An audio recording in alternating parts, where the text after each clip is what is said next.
North Carolina, from the beaches of the Outer Banks to the Appalachian Mountains, from the countrysides to the cities. It is home to many, including its $78 billion agricultural industry, Krispy Kreme, and slaves. Yes, slaves. Is there slavery in North Carolina today? No. Of course not, no. Absolutely not. Actually, there is. You might think this is a video on North Carolina in the 1700s to 1800s, but no, this is North Carolina today. Today, North Carolina is ranked top 10 for slavery in the United States, but to find out why slavery is still here, we need to take a deeper look to see how slavery traveled to North Carolina. Slavery arrived in North Carolina in the 1700s. It came to Virginia and South Carolina because of the Outer Banks, and then moved to North Carolina later on.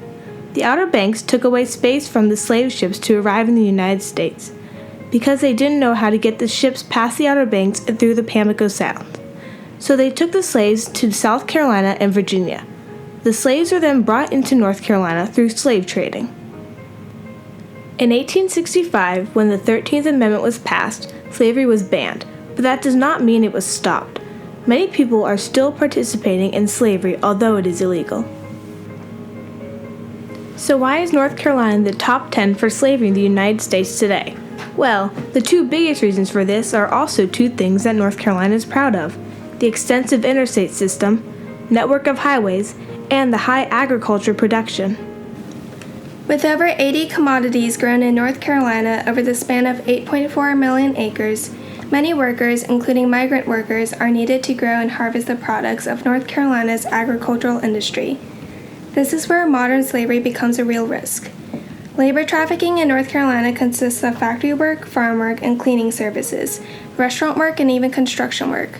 The majority of the workers in the field and meat packing industries are undocumented and are from Mexico and Central American countries with the help of traffickers, and hence, with the smugglers being in a position of power, it is easier for them to put their workers in exploitive working conditions. An example of modern-day slavery was found when Ian Lavery and James Sheridan visited North Carolina tobacco farms, which supplied the British cigarette industry. They were shocked with the slavery-like conditions of the workplaces. They observed that the workers, excluded by overtime laws, had to work long shifts in the fields with very little breaks, from early in the morning to late at night. In addition, the workers work in very dangerous conditions. They lack basic protection from the tobacco plant. Therefore, nicotine is absorbed through their skin, which leads to green tobacco sickness, and can cause intense headaches, nausea, vomiting, and insomnia. The workers are sometimes paid directly, but are mostly paid by labor contractors who skim money from the wages of the workers from rent, transportation, food, and other services. The workers routinely earn below the minimum wage without pay stubs or accounting justification. Workers live in rundown houses, trailers, or barracks, which are often overcrowded and very hot. There isn't any air conditioning or adequate ventilation available. There are usually no mattresses on the beds, and the houses, barracks, or trailers are sometimes infested with bugs. There is inadequate sanitation, laundry and bathroom facilities that are broken and lack privacy. Although required by law, they found no portable toilet facilities. They were shocked with what they found and even remarked, "We were convinced that prisoner conditions in the UK are superior to those endured by the agricultural workers we visited who worked in tobacco fields." Major highways like I-95, I-85, and I-40 give labor trafficking easy access. Another thing that the extensive network of highways brings in and out of North Carolina is sex trafficking. Sex trafficking in North Carolina consists of adult entertainment industry and prostitution. The law states that if the victim is an adult, the crime of human trafficking is a Class F felony. If the victim is a minor, the crime of human trafficking is a Class C felony. People need to acknowledge that slavery can occur anywhere at any time, and it is happening in our state right now.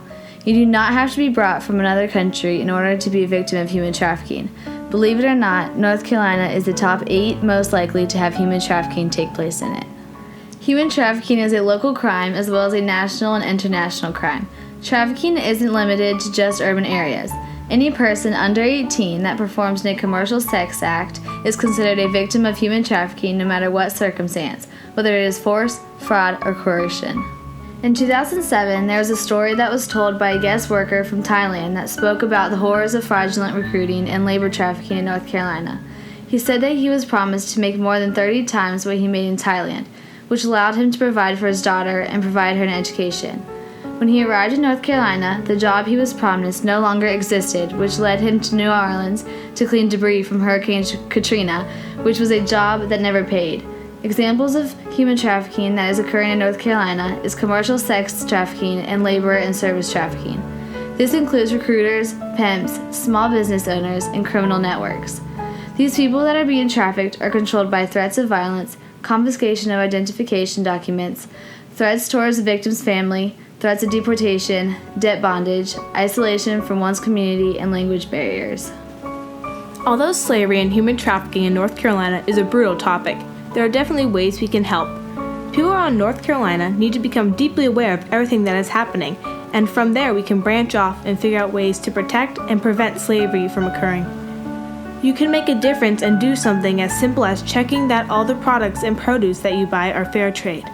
One organization in North Carolina that helps stop slavery and human trafficking is the NC Stop Human Trafficking organization. This is made by the Salvation Army. The goal is to stop slavery and human trafficking in North Carolina, in addition to the United States, all over the world, one step at a time. You need to act right here, right now, because this is happening in your state and will grow until someone like you takes a stand. SOS. Save our slaves. SOS. Save our slaves.